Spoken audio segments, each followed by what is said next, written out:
Hello everyone and welcome to FPO action here at the 2019 Ed Headrick Disc Golf Hall of Fame Classic, of course presented by REC TEC Grills. It would be a fun card with 12 combined world championships. High fives to start. Katrina a bit late though. Make sure to get those high fives in. It was camaraderie all day long. Getting our round started, Paige Pierce nearly tossing in on the first hole is going to settle with a par. And that would be the theme early as Paige started with 13 consecutive pars. I threw 2 shots out of the 63 that I threw that weren't where I wanted them. So, I mean, that's a good day on any course, especially out here on the Jackson. So, I mean, I was finding myself with circle 2 looks for birdies. I didn't really hit many of them, so I was just taking a par, and pars are really good out here. So, I was just excited to have the opportunity and to be on the fairway and on the green, and I think it obviously is going to translate into a pretty good round. Still looking for her first birdie here on the elusive 420-foot hole 11. That is crushed. 30 feet long, putting back at the basket. Can't quite stick it. Again, birdieless, also bogeyless through 11. Hole 13, again, looking to get on track. Perfect shot, but does have that tree to contend with. Paige gives it all up, still can't quite connect for that birdie. Hole 14 shortened a bit for the FPO division and turned into a par 4. Paige would take advantage, throwing a beautiful drive and a crafty sidearm here to get about 10 feet short of that basket. Knocks in the easy birdie. That would be a start of a streak, birdieing on 14, here again on 15.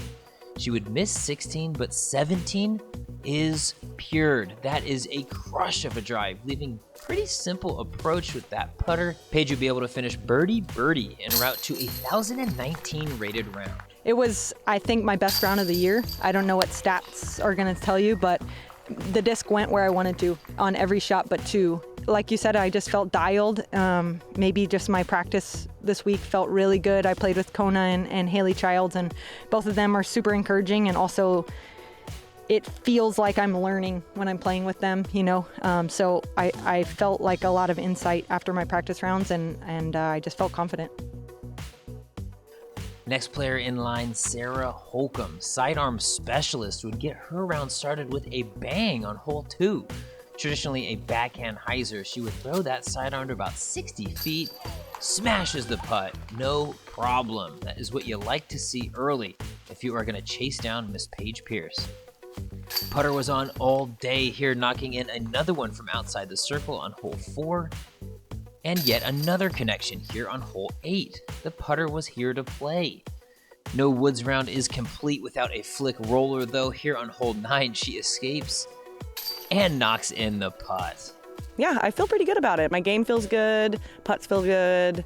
I feel just really in control. My backhand feels surprisingly good, the little bit I'm using it. Yeah, and it was a lot of fun, really laid back card. Just, you know, we all know each other really well, so it was just really comfortable, and we had a nice little gallery.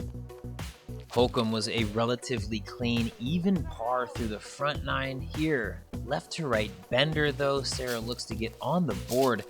In the woods, but the sidearm is so handy for those tight lines. Cards the birdie anyway. Hole 16, another left to right hole. You have to think she's licking her chops. Takes that inside route, but a long putt awaits, no problem. Sarah was feeling it on the green today. Hole 18, really the big mistake, would catch first available off the tee. And with that hill, that sidearm is going to slide into the woods. Now from here, it would have to be work. Catches a thin line up to the fairway, but now she's throwing 4 with a long opportunity, can't quite land the par save, is going to settle with a unfortunate bogey to finish, but 1 under and still in contention for Sarah. You know, I'm always working on my putt, but sometimes you just find a key that seems to produce good results. And I found a recent key that has really made everything just more smooth and a little bit more powerful and more confident. Moving along now, and you cannot talk about the Hall of Fame Classic without the Hall of Famer herself. 5-time world champion Elaine King was going fundamentals all over the course. Here, just throwing perfect upshots, setting herself up for really no opportunities at missing putts. She would be around the basket all day, and when she wasn't, she was dropping them in from outside. Here she is hitting a big one on 13, hole 17. Such a hard hole, really daunting tee shot, but Elaine knows how to play in the woods. Peers the fairway now. Despite the fantastic drive, you still need an upshot and a putt to card the birdie. Elaine King making moves late, finishing at 5 over and back onto that lead card.